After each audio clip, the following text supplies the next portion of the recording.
Chris Sewall here, baseball card collector, investor, dealer in that order. Welcome everyone. Today we're going to look at another year in baseball cards, and that year is 1993.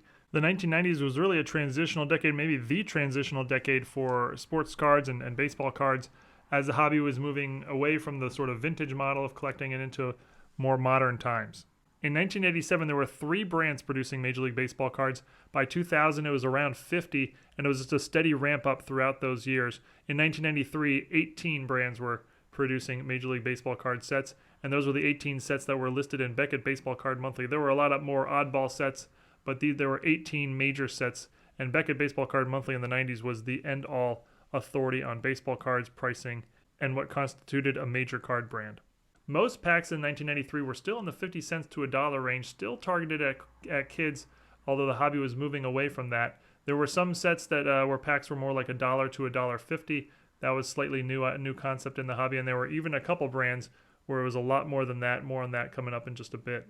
Here are the 18 major sets from 1993. That's up from 12 the year before. So 12 returning sets and 6 first-time sets. There were 8 brands that I would consider to be sort of like the veteran brands in the hobby. And Bowman, Donruss, Fleer, Leaf, Pwcc, Score, Topps, and Upper Deck. All these brands had been around for a number of years at this point, and to be honest, the card designs in general here were not particularly inspiring.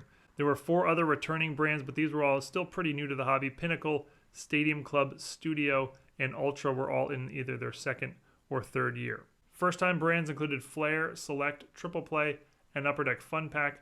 Flair was a higher-end brand for 1993 with more expensive packs, where Triple Play and Upper Deck Fun Pack were lower-end products targeted at younger collectors.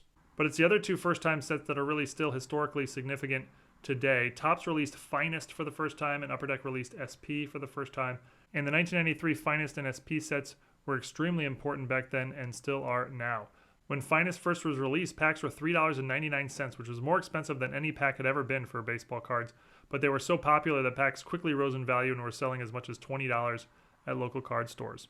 SP packs did something similar, and this is sort of a notable bridge moment from the low-end product that was produced in the late 80s to the high-end products of the late 90s. Meanwhile, update or traded sets were losing popularity. In the late 80s, early 90s, it was basically mandatory for all brands to put out traded sets or update sets at the end of the year. But by 1993, only 3 of the 18 sets did so, with Fleer Final Edition, Topps Traded, and Select Rookie and Traded. None of these 3 sets have any really notable cards today, except for in the 1993 Topps Traded set does feature the only rookie card of Todd Helton. 1993 features the rookie card of only 1 Hall of Famer. That's a very low count. Most years have around 2 to 4 with an overall average of about 3, but only 1 in 1993, although it is a significant one in Derek Jeter, who has 8 official base Major League Baseball rookie cards. More on that coming up in just a bit. Other players with notable careers who had their rookie card in 1993 include Andy Pettitte, Jason Kendall, Jim Edmonds, Johnny Damon, and the aforementioned Todd Helton. Interestingly, Helton, Andy Pettitte, and Johnny Damon, the cards you see there, that's their only standalone rookie card, only featured in 1 set that year, whereas Jason Kendall and Jim Edmonds were featured in a number of 1993 sets. It should also be noted that Todd Helton, while not in the Hall of Fame at the moment, is sort of projecting to likely make it in the next few years. The concept of parallels was just showing up in the hobby. It really popped up for the first time the year before 92, but in 93, a few of the brands did all Topps products. You can see Topps here at a Topps Gold, Topps Marlins, and Topps Rockies inaugural. And really, parallels just weren't very popular yet, and they weren't particularly creative, as in this case, Topps just put a gold stamp on one little section of the card. Stadium Club, also a Topps brand, had first day production parallels, also just a simple little stamp in the upper corner of the card. These were a little more valuable as they were quite rare compared to, say, the Topps Gold, which were 1 per pack. But the parallel that really changed the hobby forever was the introduction of refractors in the Finest brand. Refractors looked identical to the base set, except that when you tilt the card, it would refract the light, creating like a shiny crystal rainbow effect. 30 years later today, refractors are everywhere in the hobby, a critical cornerstone of baseball cards, but also in all sports cards, as Panini has essentially copied the concept with their prizm parallels. Given that this was the first ever refractor set and they were extremely rare, the cards are very valuable today. Commons can go for $50 to $100 ungraded, and the stars can fetch big bucks. But in 1993, what everyone really wanted was inserts. The concept of inserts was really a new idea to the hobby. It had shown up maybe a couple of years earlier, but really ramped up in 1993 as it sort of became mandatory for sets to include inserts in their packs. Basically, of the 18, almost all of them include inserts with a couple exceptions, and this sort of became the reason that people bought cards and started ripping packs to try to pull these chase insert cards. Most of the inserts at this point were not rare at all. Serial numbered was not really a thing. There was only one or two sets that used serial numbering. Autographs were almost non-existent, and this was before the days of jersey and patch cards. So most inserts were fairly easy to pull. One per pack, or one every 3 packs, one every 9 packs, or the really, really rare ones were 1 per box. Because of this, most of the insert sets from 1993 today have very little value. Often you can get commons for 25 cents type of thing. A lot of the stars, 50 cents to $1, maybe up to $2. And some of the bigger names, Griffey, Bonds, etc. And most of these sets will just run you a few dollars. There are exceptions to that, and we'll run through a few of them in just a bit. But one more set I wanted to mention before that is 1993 SP Platinum Power. It's an interesting set because it is the first ever set to feature a die-cut card. And this is the first set you could ever pull out of a pack where a card was not a perfect rectangle. It's not a particularly rare or valuable set today. The Bonds maybe on the right would cost you a few dollars. My friend McGriff maybe $1. But it is relevant in that first die-cut sense. All right, let's check out some of the most valuable cards today from 1993. I was originally going to do like a countdown list, but it would have just been all finest refractors and Derek Jeter rookies. So thought I'd break it up into 3 categories. We're going to do 3 sort of the more valuable inserts, 3 of the most valuable refractors, and then 3 of the most valuable Derek Jeter rookies. The Stadium Club First Day Production Parallel Set's one of the more valuable sets from the year. There's no key rookies in the set. Jeter was not in the set, but the big names, Griffey, Ripken, Bonds, etc., can hold some nice value. Mike Piazza here, this is his second year card, and he only had a couple rookies from 1992, so it's a notable second year card, we'll say, and it was actually the most valuable card that I could find from this set, going for about $500 in a PSA 10, and you can pick one raw up for more like $20 or so. Donruss the Elite Series is in its 3rd year as an insert set and is again one of the most valuable insert sets of the year. This is one of the few serial numbered sets this year. It's serial numbered out of 10,000.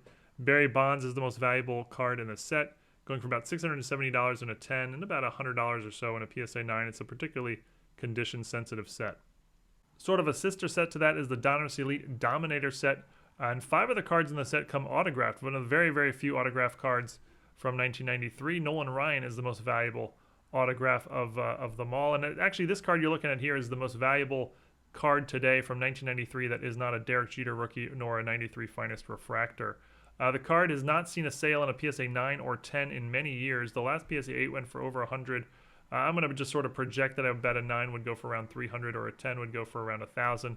Those could both be significantly off in either direction, I suppose.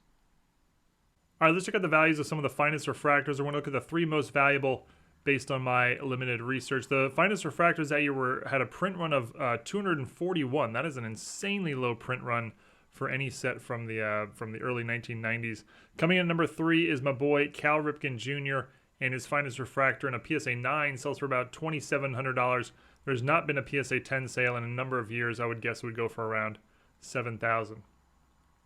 Second most valuable finest refractor is Nolan Ryan, and PSA 9s go for about $4,400. Again, like the Ripken, there's not been a PSA 10 sale in a long time. I would guess it would go for around 10 grand or so. I'm not putting the raw values on the charts here for the finest refractors because you really can't find these cards raw, at least not the stars, the major stars anymore, as they've basically all been sent to PSA or one of the other major grading companies at this point.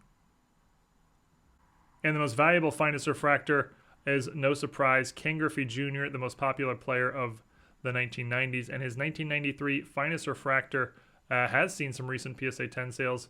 They've averaged around $21,000, and even a 9 will cost you $4,500.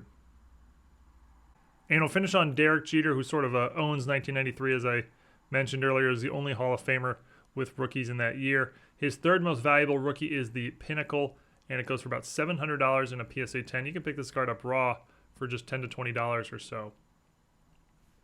His 2nd most valuable rookie is the Topps Gold. Remember, that's one of the few parallels that existed in 1993, Topps Gold. And it goes for about $1,500 in a PSA 10. You can pick it up raw for about $40. You can pick up the regular Topps raw for around $10.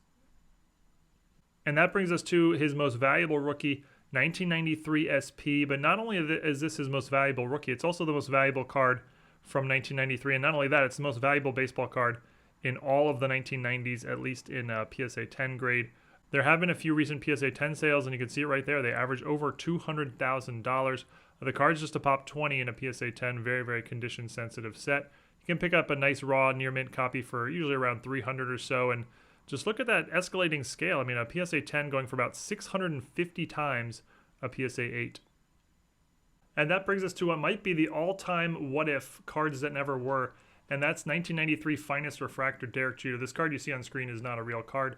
It was a homemade card, and it's not a real PSA label either, but Derek Jeter was not in the 1993 Finest set for whatever reason, but imagine if he had been, what would his Finest Refractor go for? Given that the SP goes for 200,000 plus in a PSA 10, the Finest Refractor would almost surely be a lower pop count than that and a much more desired set. I'd love to hear your thoughts in the comments. What do you think this card would go for if it was actually a real card?